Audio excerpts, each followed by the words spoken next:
But in a situation where you find that a look at the It's not necessarily tribal or regional. But I have said that.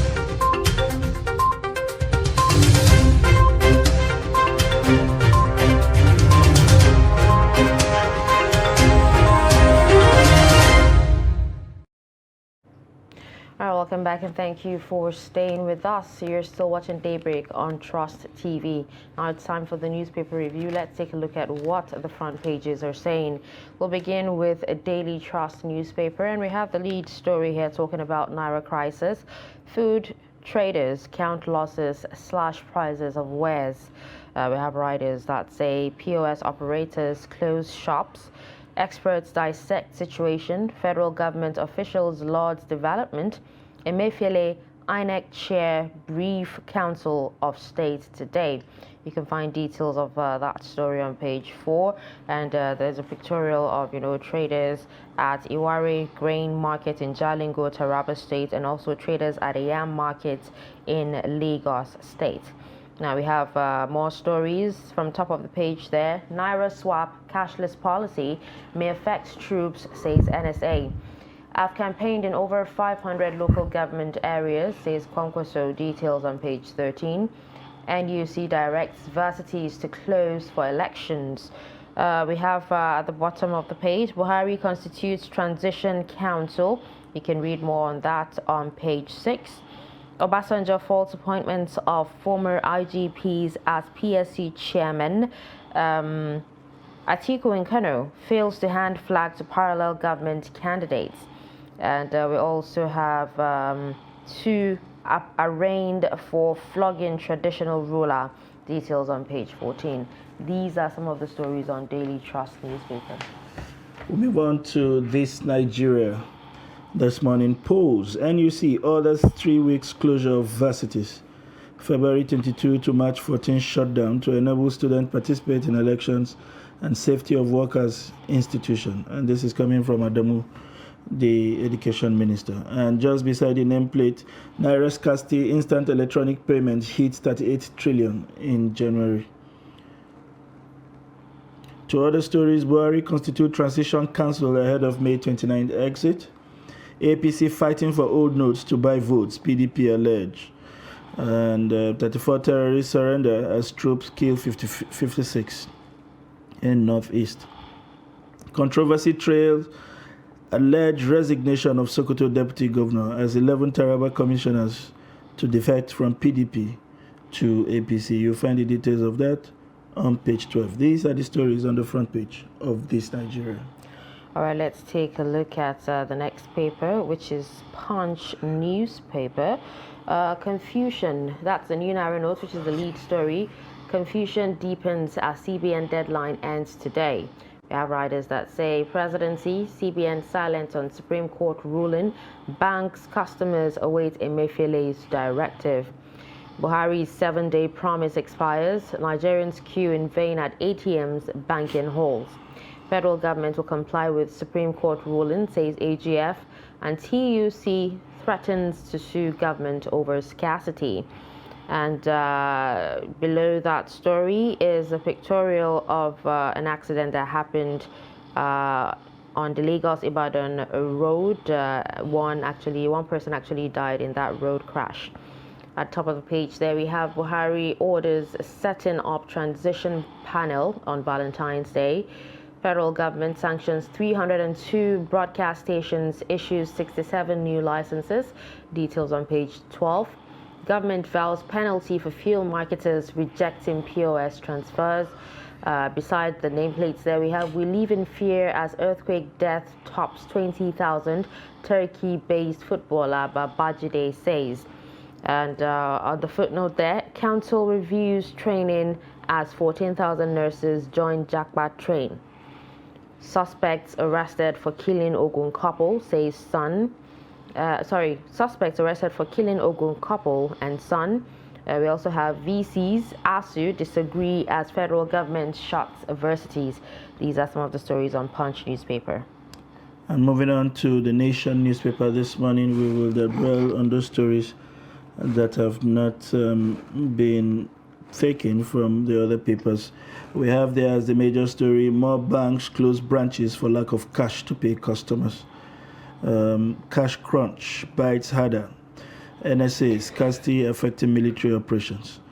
And SANS, CBN must obey Supreme Court ruling. You'll find there also pictures from the Sokoto rally of the All Progressive Congress on the front page. And to other stories, NDIC set to pay 30 failed bank depositors. These are the major stories on the front page of the Nation newspaper. All right, on this day newspaper, we have the lead story here talking about Malami, saying federal government will obey Supreme Court ruling against banning old Naira notes and moves to vacate order. Some writers here says CBN attributes scarcity of new banknotes to hoarding, and NSA tasks lawmakers to find solutions. Now, we have Obaseki to El Rufai. Not all 36 states are against cash swap deadline, and says policy aimed at promoting financial inclusion, preventing inducement of voters in election, tackling corruption, money laundering, checking ransom payments.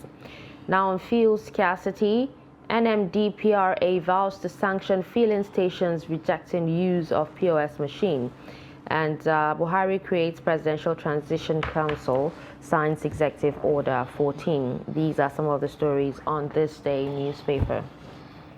And that's it on the front page. We now have joining us live in the studio, the editor, 21st Century Chronicle, Maran Nuruddin Abdullah. It's a pleasure to see you this morning. A pleasure. Good morning. And your face appears a bit friendly. I'm sure you have been able to stock up on some of the redesigned Naira notes. Kept getting lost. Well, in the same, taking it up from that comment of yours would be what appears to be on some of the front pages today, the continued hardship occasioned by the scarcity of the new Naira. Today, the Daily Trust is reporting that food traders are counting losses as they appear to be selling at a discounted rate. POS closing shops, but as experts are dissecting the situation, and for government officials, they are saying, well, the reduction in prices appears to look like a gain. The reduction in banditry and kidnapping appears like something to celebrate amidst all of the difficulty that it has thrown up. What's your perception of what you see in the last couple of days? No, I think, when you look at the flip side of the situation, this sounds good, even though the traders may not be happy. The cases of hoarding, has drastically reduced if you look at the reports from across the states. Then more importantly, I think the problem largely has to do with the banks. Maybe the politicians are on rampage to grab to grab the new Naira note as much as they could. And that is the entire essence of the change of the policy. If you look at what the presidency is saying, if you look at what the CBN chiefs are equally saying. So my take is this year, there are difficulties, yes. And difficulties, more importantly, occasioned by some unscrupulous bank managers. We see how ICPC, EFCC operatives raiding banks, they're holding the new notes, and trading it with their prized customers. If you go to Zone 4 here in Abuja, the Bureau de Change are equally dealing on the new Naira notes. Yes, you bring your dollar, the parallel market is about 750, but when you want the new note, you can discount it to about 680, 670, so that you get the notes. So you understand that is one. And we don't know what will transpire today because, like you reported, the CBN chief will brief the Council of State So let's see the decision. But I don't know, but fundamentally, yeah, there is no money. And people are being forced to go cashless. But unfortunately, like I said, for every well-intentioned policy, there are elements that are not happy with it, and they will try as much as possible to sabotage it. And that is the thing I think the CBN did not envisage. That one of their said yesterday. Politicians need money. You don't bribe voters through transfers. No, it's cash. And this policy here, and some of them may have even stashed this so much cash for a very long time to use it during election days. And this thing just came with a very short period. And I think, again, bearing in mind 5-day extension in court by the Supreme Court, we don't know whether the CBN will comply with it, because there are various legal opinion, discordant tunes about the lawyers are speaking from different sides of the pro CBN, pro federal government, and Supreme the Court. other side. So maybe this thing will the pain, the difficulty will ease after the elections. Yeah, definitely, because all the big guys, we are used to it. Again, you remember before now, there are reports that people are selling their PVCs. So we know, this bimodal machines, electronic transfer of results from the polling boards, makes so many unscrupulous situations that we had in the past nearly difficult. So the best way to go about it by the desperate politician is cash on the election day. That's what INEC cannot stop. It has to do with the security situation in the area. The polling booth. We saw it even when they do this off-season election. Money plays a greater role. Giving 5,000, 10,000, 2,000 to a vote, you understand. That's what INEC can do very little about. So you remember, because of that, they need cash. And suddenly, the presidency now is saying, and that's why, all the governors and whatever have gone gaga, trying to, but generally, it helps the system, like I say, yeah. It's very difficult, yes. In less than 2 weeks, they mop up almost 1.9 trillion. That's quite a lot of money. So that's quite a lot of money into the All right. system. Can you talk about, let's hear your thoughts on, the transition council that the president has actually constituted, and also the signing of Order 14, Executive Order 14. I think maybe the executive order, which will make it maybe sort of a permanent, but normal transition council, are equally than routine. And I hope some states will equally I like what the president did, because I don't think other states that we have outgoing governors are equally doing so. So, so that there will be enough time for the incoming to interface the people, to interface with the. We don't want a situation whereby that the president, when he came, 2015, long after he was sworn in, he couldn't appoint ministers immediately. He remembered the mantra at that time that he was not properly handed over to. So maybe with this, it will help the situation so that, you have like 5 months or so for these two groups. But he left only two, that's my only problem. He left only two positions for the incoming president. Because you need more of his people, to ask. You assemble his team to ask questions, to probe other, so that, while you are in your office, the transition will go seamlessly. Not that, okay, immediately what's it, hands over, you know, she'll travel to Dubai. Then She will say that this one has traveled to the US for one meeting, or blah, blah, blah, you know. So it will be a lot of but now they are in government, 4 or 5 months is enough to interface.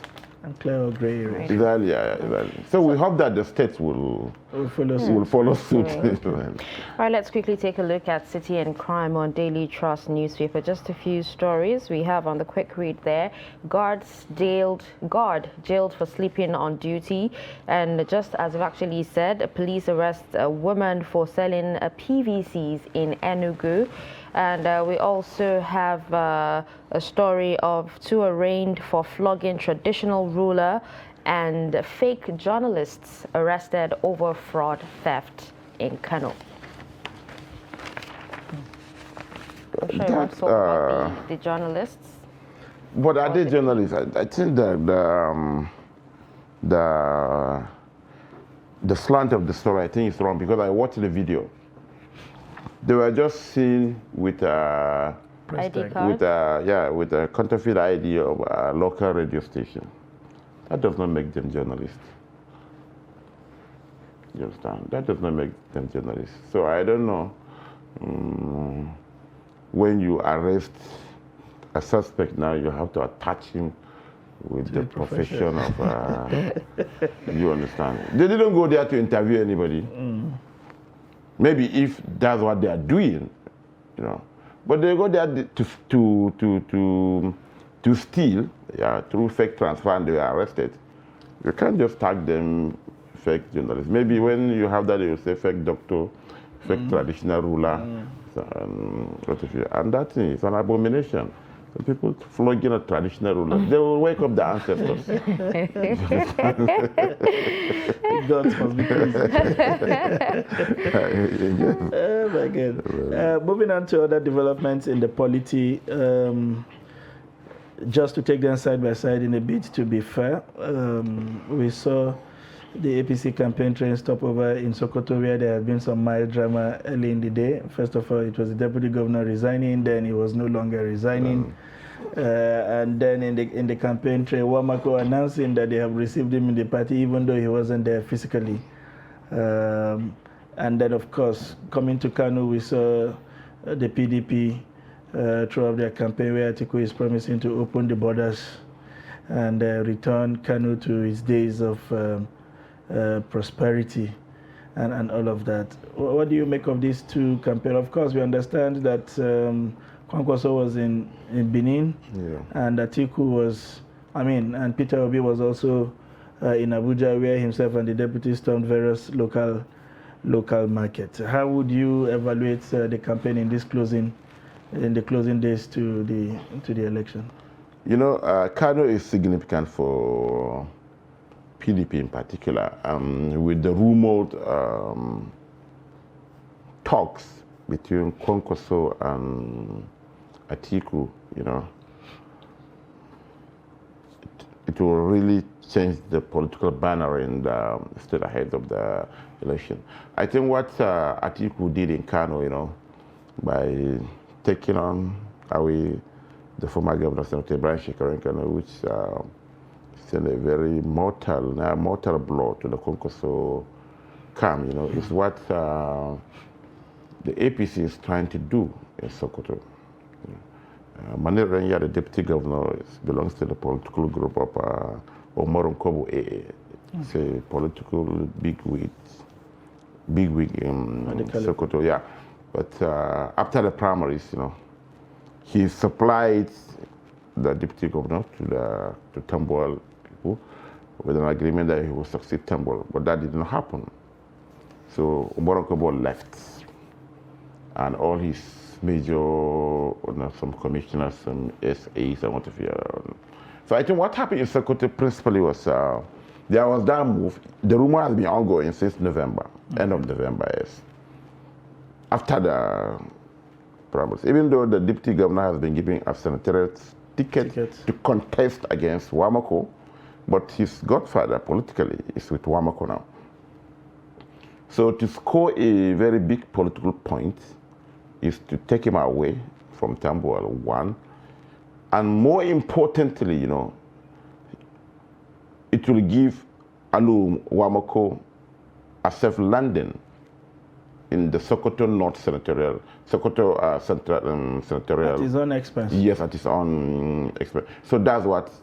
But maybe there are, you know, back and forth, and that's why, you know, that it did not materialize. Maybe there was an attempt by the PDP bigwigs to intervene and stop the guy from moving. And like you said, yeah, Obi in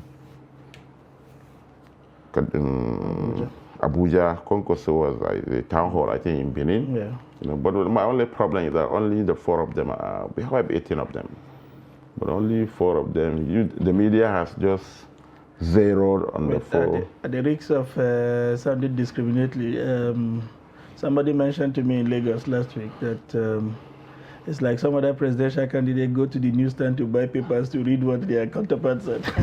I know, but to be fair, they cannot blame the media for not giving them the opportunity to be heard. They just are not anywhere doing anything, is it? Not really. My Egbon story was in Lagos there for the marathon. Okay, that happened over a week ago. You say he's taking a deserved rest after the... So the only thing is, I think the discrimination, I think is the gender discrimination.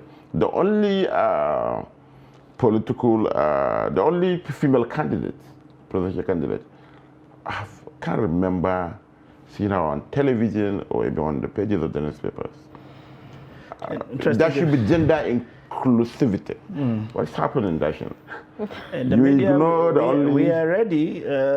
Once they are visible, we are ready to provide the necessary. I mean, we've actually seen the women protest. Let me tell you a short story. You know, to make them visible in my newspaper, you know, we mention all their pictures. Yes. The 18 of them, including, and the woman, the only lady among them was giving me a problem.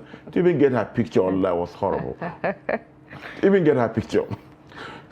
That's something you people have to improve on. Yes, it's no longer, it's not definitely. enough to shout about the Berlin conference. It's not enough to protest. We have to, but we actually have a lot of, we have a lot of men saying that, you know, they're not ready, Nigeria is not ready for a woman to actually lead, even in states. Hey, but you are proving them right, right? Okay, I think now the major, like the Binani, Senator Binani in Adamawa. I think Senator Binani would have been governor. I'm not predicting what will happen in Adamawa, but you know, Adamawa State is the home state of a major presidential candidate. I think minus that, should have. So defeating the sitting governor, who belongs to the same political party with that PDP candidate, would be very hard set. Anything can happen, but without that, she has shown enough political wizardry, you know, availability and what have you to rise to that level. I think if Atiku is not on the ballot, I think Benani can easily become the governor of Adamawa. Interesting. State. You know, you never can tell. Yeah. She may be the first. Okay, so can you share your thoughts on the NUC directing universities to, you know, close for the elections for 3 weeks? Yeah, I think 3 weeks, yeah. Good, bad, particularly from the almost year-long strike. Because even ASU is complaining. That 3 weeks is quite a long time. Exactly. I think maybe people need to travel, but 3 weeks is a very long. It's talking about a actually month. because the elections are opened over a 2 weeks period. Okay, February, March. Prior to this time, we used to have just 1 week difference between the presidential election and the governorship. And now we have nearly 15 days, is it? Yeah. 25th and then 11th. to 11th. That's some, a total of 21 days. That's some gap. Really between the elections. I'm not sure why that is. There had been talked around the possibility of a rerun. If that can happen even before 21, I'm not sure. But that's a long time, and you cannot honestly then have the students go home, then come back, and then go again.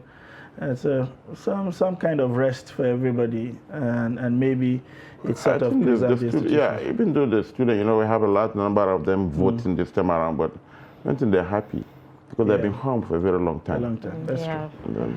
That's the much that we can accommodate in this review. We've been talking to Nuruddin Abdallah, the editor of 21st Century Chronicle. Thank you very much for the perspective that My you pleasure. bring to the review every time and always. Just like you, I wish you all the best in your search for the new Naira. How will you direct me?